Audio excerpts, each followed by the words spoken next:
My name is Quinn Schreiber, and this is a semester of work on light, shadow, and form.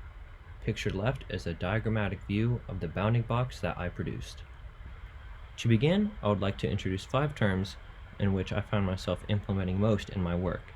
For example, in my hand, the heavily bound areas display a vertical direction, density, and emphasis, giving it contrast from the rest of the hand. Balance is also important. I like my work to look as if it is structurally sound and makes sense and is not too visually heavy in certain areas. This first set of contour drawings was my initial study of hand gestures that would eventually become a wire-bound hand. This set was done in pencil and they resembled a hand almost exactly. They did not have many qualities of abstraction. The second set of drawings was done in pen, and while still very much resembling a realistic hand, minor changes to knuckles and joints created a more fluid abstraction that resembles a single line drawing. The final set of contour drawings were completed in graphite stick. In this medium, I was able to draw more quickly. The softer nature of the graphite created softer lines, so I did not tend to worry so much about smaller details. I was also able to add some shading, allowing for more stark differences within each sketch. In order from right to left are the left, front, right, and top views of my wire hand.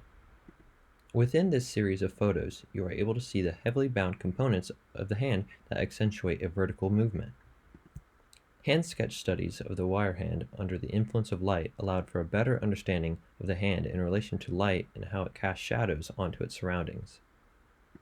When diagramming the hand sketches, I began to frame views that may eventually become apertures that would emphasize specific parts of the hand that conform to my ideas and vocabulary. Here are my 3 major iterations of my bounding box, from left to right. I began a process of creating a more dynamic and interesting design. I wanted something that would frame my wire hand, but not in an obvious or predictable way. I wanted to intrigue viewers. I attempted to keep the same concept throughout. I wanted to keep the same core ideas and did not want to change the identity of my project. The process of building the box was enriching. It gave me an opportunity to really show off good craftsmanship and create something that embodied a semester of thought and craft. Being able to handle a physical model lends itself to being able to actually use the box for its intended purpose, framing and viewing the hand within. Illuminating the box shows the intention in the placement of the light in the hand and how they create shadow. Through trial and error, I found that I could cast a shadow that captures the contrast and density in my hand, further providing intention and continuity throughout my project. And while the big picture is important, the details are what I believe set great craft ahead of good craft. Here I show views of specific apertures that show the hand in shadows, as well as close-up views of the box and cladding showing small details that become important when considering thought processes. The GIF shows the construction of the box in an interactive way to see how the project may come together. I wanted my GIF to show how pieces may come together or fall into place, instead of just appearing in place frame after frame. In addition, I thought that showing my box next to a familiar figure would help in visualizing dimension.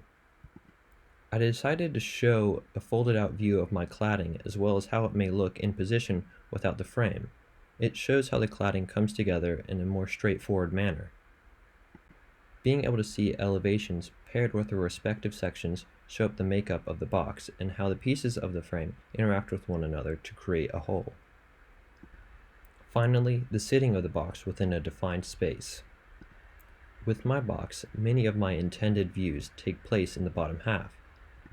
Being able to access 3 of the sides around the pedestal allows viewers to look in with ease. A series of steps around the back allows viewers to access a view of the top of the box from either side of the space. Here, people may peer into the apertures and interact with the dynamic portion of the bounding box.